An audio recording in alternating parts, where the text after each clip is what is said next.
Welcome to Ask Chef Gilles Part 12. If you want to work as a chef in France, the most important culinary cities in France is of course Paris, because you can find everything, and a lot of the famous restaurants are there. But Lyon is also recognized as a capital city for food, Alsace as well, because it's bordering with Germany, so you have different influences and you have all the other things, and of course the French Riviera, because you have all the Mediterranean flavors to try, and Brittany because of all this fresh seafood. I think that's the major places you want to work or visit when you want to, as a chef.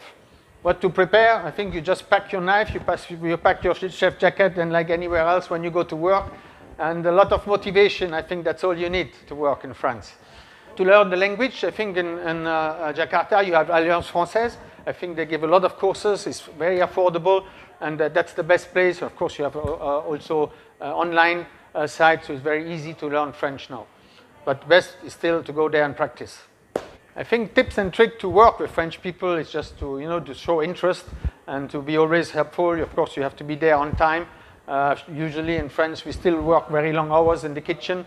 The speed is also a bit higher than in Indonesia, so be ready, have a good physical shape and be ready to work hard, because it's all about work hard in the kitchen in France.